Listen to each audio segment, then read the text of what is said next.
Hello everyone, welcome to Move the Study. This is the part 2 for chapter number 2 Structure of Chromosome. पहला part आपको class 10 की playlist में मिल जाएगा जिसमें हम क्रोमोसोम को डिटेल में स्टडी कर चुके हैं, उसके structure, types and everything we have discussed. अब हम उसके जो इंटरनल क्रोमोसोम बना हुआ है, आपको पता है कि उसका जो ऑर्गेनाइजेशन है वो क्या है, वो डीएनए और हिस्टोन्स हैं.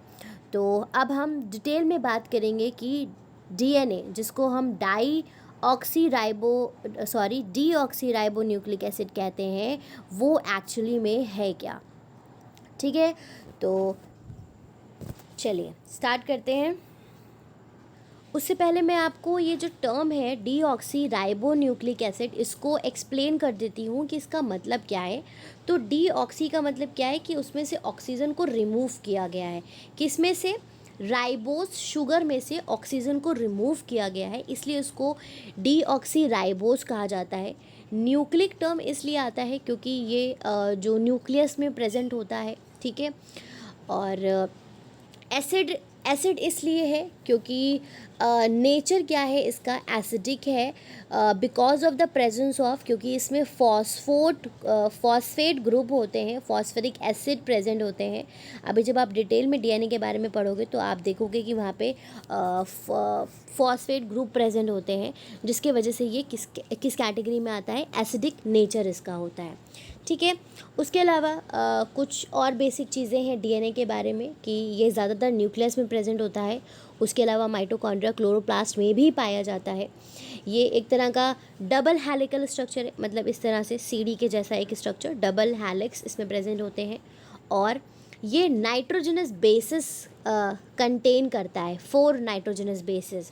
तो वो 4 नाइट्रोजनस बेसिस क्या हैं, अभी हम डिटेल में पढ़ेंगे. एडेनिन, ग्वानिन, साइटोसिन, थायमीन, ये सारे क्या हैं, नाइट्रोजनस बेसिस हैं. अच्छा, डीएनए को हेरिडिटरी मटेरियल, ये क्या करता है, डीएनए हेरिडिटरी मटेरियल को ट्रांसफ़र करता है. तो हेरिडिटरी का मतलब क्या है, जो अभी हम पढ़ के आ रहे हैं, मतलब वो फैक्टर जो रिस्पॉन्सिबल है कैरेक्टर्स को पेरेंट्स से ऑफस्प्रिंग में ले जाने के. तो चलिए अब इसको डिटेल में डिस्कस करते हैं. उससे पहले एक नाम है वॉटसन एंड क्रिक का, जो हमने लास्ट वीडियो में भी बोला था कि वॉटसन एंड क्रिक ने क्या किया था, डीएनए का स्ट्रक्चर प्रपोज किया था 1953 में. ठीक है, अब हम इसको डिटेल में पढ़ लेते हैं. DNA forms about 40%. ठीक है, ये मैंने आपको पिछले वीडियो में भी बताया था कि जो केमिकल कॉम्पोजिशन है किसका, क्रोमोसोम का. अच्छा, यहाँ पे एक चीज़ और आती है कि क्रोमोसोम्स जो होते हैं वो न्यूट्रल होते हैं. तो क्रोमोसोम न्यूट्रल क्यों होते हैं, क्योंकि उसमें जो डीएनए प्रेजेंट है वो एसिडिक है और जो हिस्टोन प्रेजेंट है वो हाईली बेसिक है. तो दोनों मिलकर के क्या करते हैं, क्रोमोसोम को न्यूट्रल कर देते हैं. तो हमने केमिकल कंपोजिशन की बात करी थी कि डीएनए कितना है, 40% है, और 60% प्रोटीन होते हैं, जिसमें हिस्टोन एंड नॉन हिस्टोन दोनों तरह के प्रोटीन आते हैं. ठीक है, ये हम पिछले वीडियो में बात कर चुके हैं इसका केमिकल ऑर्गेनाइजेशन. तो यहाँ पे वही लिखा है कि डीएनए 40% होता है और हिस्टोन 60% होते हैं. जो क्रोमैटिन है उसकी बात हम कर रहे हैं, मतलब क्रोमैटिन क्या है, जो कंडेंस क्रोमोसोम है वही क्रोमैटिन है. DNA and histones form a kind of complex structure in which histones form the small core particles. अब DNA and histone, ठीक है, तो यहाँ पे हिस्टोन्स क्या हैं, इस तरह के मोती के जैसे स्ट्रक्चर्स हैं और एक के नीचे एक 8 होते हैं. तो इसको कहा जाता है हिस्टोन ऑक्टोमेर. अभी यहाँ आपने ऊपर इसको डायग्राम में भी देखा होगा, ये क्या है, ऊपर 4 है, नीचे 4 हैं. तो ये मोती के जैसे जो स्ट्रक्चर्स हैं वो क्या हैं, वो हिस्टोन्स हैं.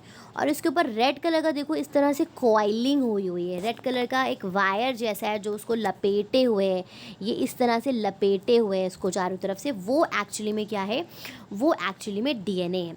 तो ये जो एक यूनिट बनती है जहाँ पे ये जो 8 ग्रुप है ना हिस्टोन का, इसको कहते हैं हिस्टोन ऑक्टामेर. ऑक्ट का मतलब क्या होता है, ऑक्टा का मतलब क्या होता है, 8.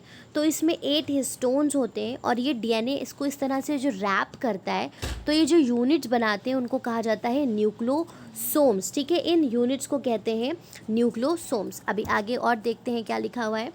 तो DNA and histones form a kind of a complex structure, मतलब डीएनए जो थ्रेड लाइक स्ट्रक्चर है, प्लस हिस्टोन्स जिनको हमने मोतियों से कंपेयर किया है, वो एक कॉम्प्लेक्स स्ट्रक्चर बनाते हैं फॉर्म स्मॉल कोर पार्टिकल्स, मतलब हिस्टोन्स के साथ, and DNA is wrapped around these core particles. और ये जो गोल गोल बीट्स जैसे स्ट्रक्चर्स हैं उनके ऊपर डीएनए पूरा में घुमा हुआ होता है, फॉर्मिंग द न्यूक्लोसोम्स। वो क्या फॉर्म करते हैं? न्यूक्लोसोम्स फॉर्म करते हैं। Each nucleosome has one core particle form of 8 molecules of histone. अब जो न्यूक्लोसोम, यही मैंने आपको बताया कि इसमें 8 क्या हैं? हिस्टोन के मॉलिक्यूल्स हैं। डीएनए मेक 2 और half a coil around it. अब डीएनए क्या करता है? ऐसे करके 2 कॉइल और 1 और आधा, इतनी कॉइलिंग उस न्यूक्लोसोम के ऊपर करता है। ठीक है।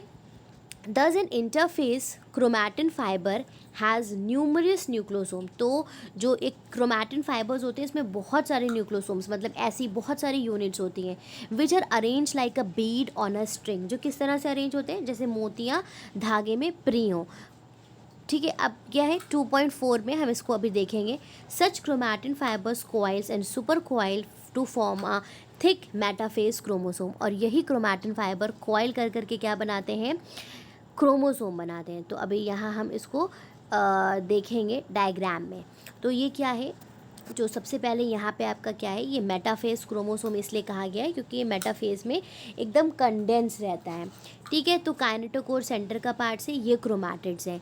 अब इन्हीं क्रोमैटिड्स के जो थ्रेड लाइक स्ट्रक्चर्स हैं ये हाईली कंडेंस थे। खुलते खुलते खुलते खुलते हम इसके इस स्ट्रक्चर में आ जाते हैं। तो इस तरह से ये मोतियाँ जैसे पिरी हुई हैं। तो ये जो मोतियाँ हैं इनको कहा जा रहा है जो न्यूक्लोसोम्स हैं। तो न्यूक्लोसोम्स क्या हैं? 8 के हिस्टोन मॉलिक्यूल्स हैं जिसमें डीएनए 2.5 राउंड में लिपटा हुआ है। तो इस तरह से इसके ये स्ट्रक्चर है। फिर आगे जब हम इसको देखते हैं, ये जो डीएनए आ रहा है, ये आगे जाके डीएनए कैसा है?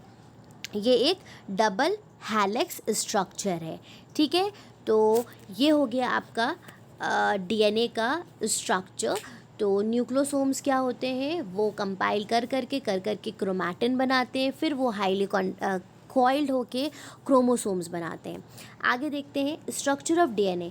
DNA is a macromolecule form of 2 polynucleotide strand of chain. मतलब ये जो 2 हेलिक्स स्ट्रक्चर्स हैं ये एक्चुअली में क्या है? ये पॉलीन्यूक्लियोटाइड स्ट्रैंड्स होते हैं। डीएनए किसका बना हुआ है? हमने कहा था ना कि ये डबल हेलिकल स्ट्रक्चर है। ठीक है। It has a double helical structure, ladder, सीढ़ी के जैसा इसके अंदर स्ट्रक्चर होता है। तो it is composed of 2 polynucleotide strands. 2 polynucleotide strands के ये बने हुए हैं। ठीक है। तो पॉलीन्यूक्लियोटाइड स्ट्रैंड्स क्या हैं? अभी हम डायग्राम में देखेंगे। They are complementary and anti parallel to each other and are spirally coiled on each other. क्या है? मतलब पैरेलल नहीं है, इस तरह से नहीं है। एक सीधा है, ऊपर डायरेक्शन में है, तो एक उल्टे डायरेक्शन में। मतलब ये क्या है? एक दूसरे के एंटी पैरेलल है। अभी आप जब इसको डायग्राम में देखोगे तो आपको ज़्यादा अच्छे से वो क्लियर हो जाएगा। ठीक है। आगे बढ़ते हैं। अब देखते हैं। तो पहले देख लीजिए कि जो हम बात कर रहे हैं कि हमने क्या कहा? Polynucleotide strands. तो ये एक्चुअली में क्या है? पॉलीन्यूक्लियोटाइड स्ट्रैंड है। एक स्ट्रैंड ये है और एक स्ट्रैंड ये है, जो कि जो क्या कंटेन करते हैं? जिसको पॉलीन्यूक्लियोटाइड चेन भी कहते हैं। ठीक है। और शुगर फॉस्फेट इसमें प्रेजेंट होते हैं। तो अभी आगे देखते हैं। अब each polynucleotide strand is compose of thousands of nucleotides. अब ये जो पॉलीन्यूक्लियोटाइड स्ट्रैंड्स हैं इनमें क्या है? न्यूक्लियोटाइड्स भी प्रेजेंट है। न्यूक्लियोटाइड से मिल करके बना हुआ है। Nucleotides are the structural unit of DNA. DNA की जो स्ट्रक्चरल यूनिट है, बेसिक यूनिट है, वो क्या है? न्यूक्लियोटाइड्स हैं। These are called monomers. Each nucleotide is form of 3 component. अब इनको मोनोमर्स भी कहते हैं और ये 3 चीज़ों से बने हुए हैं। नाइट्रोजनस बेसिस, पेंटोस शुगर, ठीक है, and a molecule of phosphate. तो इन 3 चीज़ों से ये न्यूक्लियोटाइड बने हुए होते हैं। The nucleotide in polynucleotide change, अब ये जो पॉलीन्यूक्लियोटाइड चेंज है इसमें जो न्यूक्लियोटाइड है ये कैसे अरेंज्ड है, in such a way that the phosphate and sugar molecules are arrange lengthwise, मतलब जो फॉस्फेट, ये फॉस्फेट ग्रुप है, ये शुगर मॉलिक्यूल है, ये लेंथ वाइज अरेंज्ड है। The nitrogenous bases are attach to the sugar molecule, और आप देखो तो ये शुगर मॉलिक्यूल है, एस जिस पे लिखा हुआ है, और ये क्या है, साइटोसाइन ग्वानिन, ये क्या है, नाइट्रोजनस बेसिस हैं, ये इससे जुड़े हुए होते हैं शुगर मॉलिक्यूल से, ठीक है। Horizontally invert, the nitrogenous bases of two nucleotides of two poly chain are joint together through the hydrogen bonds, ठीक है। तो यहाँ पे अब हम इस डायग्राम को देखेंगे, तो ये क्या है हमारा, ये पॉलीन्यूक्लियोटाइड चेन है जिसमें फॉस्फेट और शुगर मॉलिक्यूल्स हैं, ठीक है, फॉस्फेट और शुगर मॉलिक्यूल्स हैं। शुगर मॉलिक्यूल्स जो है वो नाइट्रोजनस बेसिस से जुड़े हुए हैं, और दोनों नाइट्रोजनस बेसिस हाइड्रोजन बॉन्ड से एक दूसरे से जुड़े हुए होते हैं। तो यहाँ पे एडनिन और थाइमीन में 2 बॉन्ड्स हैं अगर आप ध्यान से देखो, और ग्वानिन और साइटोसिन में 3 बॉन्ड्स हैं, ठीक है। तो ये इसके कैरेक्टर्स हैं। ये क्या है, ये डबल हेलिकल स्ट्रक्चर है, उसी का ये एक डायग्राम बना हुआ है, और ये सब क्या है, नाइट्रोजनस बेसिस हैं जो कि हाइड्रोजन बॉन्ड से एक दूसरे से जुड़े हुए हैं, ठीक है। तो ये पूरा हमारा स्ट्रक्चर हो गया डीएनए का। उसके बाद हम आते हैं nitrogenous bases found in DNA. DNA में कौन से नाइट्रोजनस बेसिस पाए जाते हैं, तो अभी हमने डायग्राम में देखा, साइटोसिन ग्वानिन, एडेनिन थाइमीन, ठीक है, ग्वानिन साइटो, ये इसी पेयर में होता है कि साइटोसिन ग्वानिन से रहेगा, एडेनिन थाइमीन से रहेगा। तो ये सभी क्या है, ये सभी क्या आपके हैं नाइट्रोजनस बेसिस, ठीक है। तो यहाँ पे लिखा हुआ है adenine, guanine, thymine and cytosine, ये 4 नाइट्रोजनस बेसिस डीएनए में पाए जाते हैं, और ये हमेशा इसी के पेयर में होते हैं। ए टी के साथ 2 बॉन्ड बनाएगा और जी सी के साथ 3 बॉन्ड बनाएगा, hydrogen bond. Due to this pairing the 2 strands are complementary to each other. अब इन्हीं पेयरिंग के वजह से जो दोनों स्ट्रैंड्स हैं वो क्या है, एक दूसरे के कॉम्प्लीमेंट्री हैं। The sugar phosphate chain form the side of the ladder. अब जो ये लैडर की जो ऐसे लैडर कह रहे हैं, तो ये क्या है, नाइट्रोजनस बेसिस है, और ये जो लैडर की साइड है ये कौन बनाता है, शुगर फॉस्फेट चेन, ठीक है, ये शुगर फॉस्फेट चेन की बनी हुई होती है। And nitrogenous base pair form the rugs, और ये जो बीच के ऐसे रग्स हैं इनको, ये नाइट्रोजनस बेसिस के बने होते हैं। This arrangement of sugar phosphate and nitrogenous bases give a spiral ladder shape to the DNA. तो ये किस तरह का शेप देता है, आप यहाँ देखो नीचे, तो स्पाइरल लैडर शेप, ठीक है, इस तरह से स्पाइरली क्वाइल्ड लैडर का शेप देता है, क्योंकि ये कॉम्प्लीमेंट्री है एक दूसरे से। Called the double helix structure, तो यही जो 2 राउंड्स होते हैं इनको कहा जाता है double helix, and form the double helical structure of DNA. तो ये क्या बनाता है, डबल हेलिकल स्ट्रक्चर बनाता है डीएनए का, ठीक है। आगे बढ़ते हैं, formation of new molecules, duplication और रेप्लिकेशन ऑफ डीएनए, मतलब एक डीएनए है तो वो कैसे उसमें रेप्लिकेट कैसे करेगा, डबल कैसे होगा, रेप्लिकेट करने का मतलब है। तो जो न्यू स्ट्रैंड होते हैं वो आना शुरू होते हैं, और धीरे धीरे अनकॉइल होते होते इसमें मिक्स होके दोनों को अलग कर देते हैं। So the process of formation of new DNA molecule is called duplication और रेप्लिकेशन ऑफ डीएनए, मतलब जो डीएनए का नया मॉलिक्यूल बनता है उसको डिप्लीकेशन कहते हैं या फिर रेप्लिकेशन कहते हैं। Duplication of DNA molecules and consequently duplication of chromosome take place. तो जब डीएनए मॉलिक्यूल रेप्लिकेट होता है तो क्या होता है, क्रोमोसोम के जो क्रोमैटिड्स हैं वो डबल हो जाते हैं एस फेज में, ये हम पहले डिस्कस कर चुके हैं।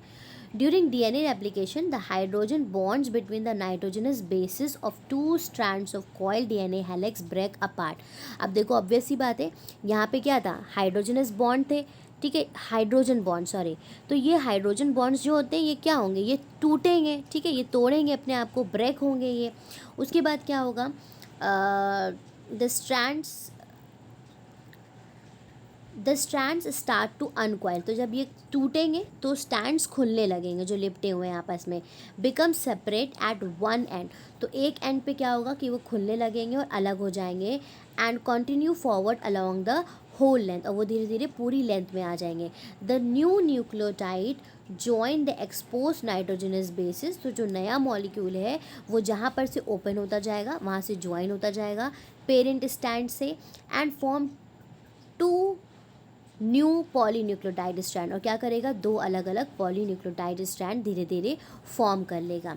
Eight the end of replication 2 daughter of DNA molecules are form. तो ये क्या हो रहा है यहाँ पे कि ये ओपन होना शुरू हुए, फिर ठीक है ये इन्होंने अनकॉइल्ड होना शुरू हुआ, ब्लू वाला इधर हो गया, रेड वाला इधर हो गया, फिर एक ग्रीन कलर का जो न्यू आया वो इसमें मिलते मिलते मिलते क्या करेगा, डॉटर जो डीएनए है उसको, डीएनए मॉलिक्यूल को फॉर्म कर लेगा। ठीक है, तो ये पूरा यहाँ पे डीएनए का स्ट्रक्चर हमारा कंप्लीट होता है। ऑलमोस्ट सारी चीज़ें हमने डिस्कस कर ली हैं। 2 न्यूक्लियोटाइड के बीच का जो डिस्टेंस होता है वो 0.34 nm होता है। अभी इतना डिटेल में आपको नहीं पढ़ना है, आपको बस ये याद रखना है कि 4 नाइट्रोजनस बेसिस होते हैं और वो हमेशा पेयरिंग में होते हैं। एडेनिन हमेशा थाइमीन के साथ जाएगा, ग्वानिन हमेशा साइटोसाइन के साथ जाएगा। तो इन्हीं पेयरिंग से वो क्या होते हैं, ऑल्टरनेट होते हैं एक दूसरे के। फिर उसके बाद आता है कि जीन क्या है, व्हाट इज़ अ जीन।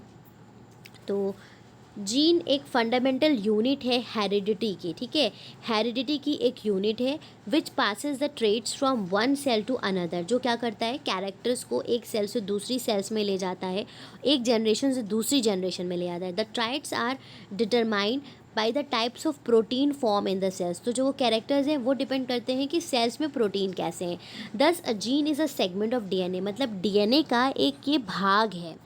ठीक है, having special sequence of nucleotide, जिसमें क्या है, न्यूक्लियोटाइड का एक स्पेशल सीक्वेंस है that encode a particular protein, जो किसी एक स्पेसिफिक कैरेक्टर को इनकोड करता है।